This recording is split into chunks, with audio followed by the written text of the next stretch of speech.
right, so we're ready to watercolor for this particular image, and actually for the next one we're going to be using just some watercolor crayons. I've got a water brush here that's got water in the handle.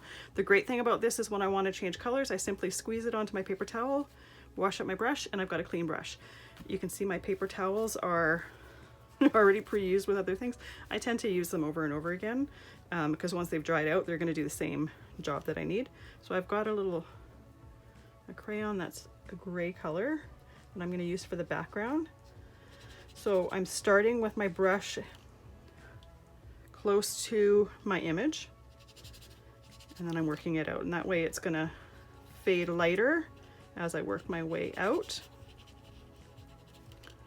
I'm kind of careful with the lines, but not super careful. I just realized I colored over a petal because I will be going over these parts with the colors for the flowers and for the leaves. And this one here, I'm just gonna go right over it because the leaves are gonna cover anything there.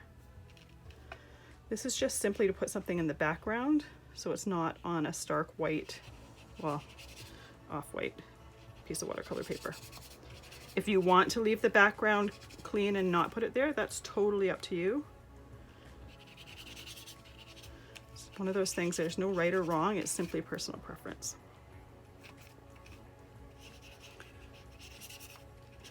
I like working with watercolor crayons, especially when you're new to watercolor, because it's really easy to just get the color right off the crayon. I could scribble it onto a piece of plastic or something and then use it from there, but I find doing it right from the crayon is super easy. I'm going to change my color here. I'm going to start coloring the flowers.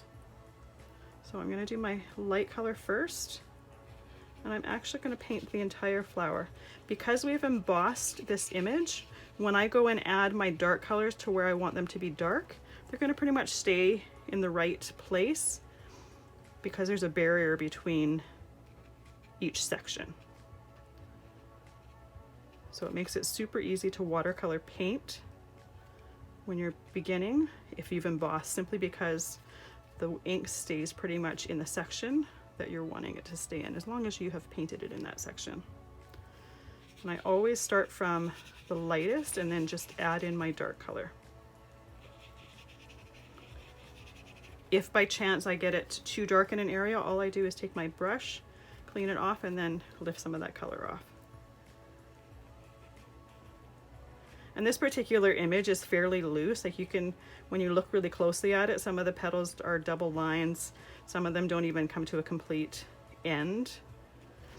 So you don't have to be as rigid with your watercoloring for this particular one because it goes with that, the image of the illustration, because it's so loose. If I was using an image that was very precise and very correct with nature, then I would be more careful.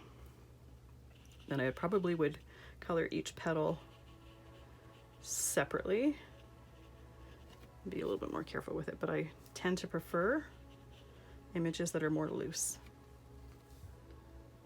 And then the last little bud up here, I want that a little lighter, so I'm going to lift some of that off of there. And then add just a touch of the dark to the base. And if it doesn't blend up enough, you just use your brush to help it.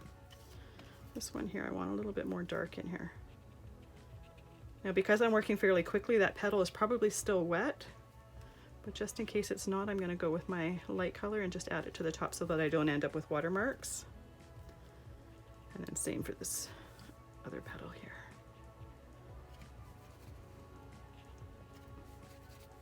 And for this one, I did all the flowers the same color because to me they looked like they were all pretty much the same type of flower, but you could do them all different colors if you want. And now the leaves. So I'm doing my light green first.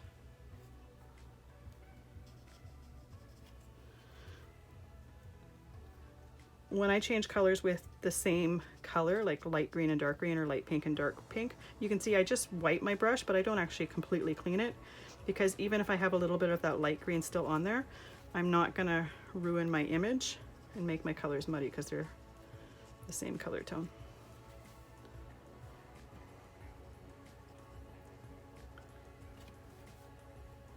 And so for this one, I've only used 5 colors. So when you're starting, you don't need to have a lot of colors to start.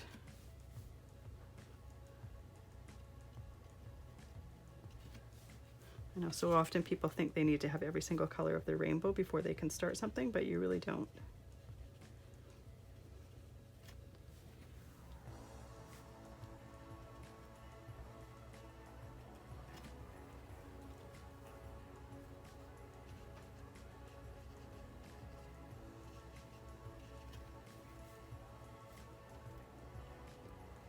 I find watercoloring a little bit mesmerizing. It's a little bit, or it's relaxing.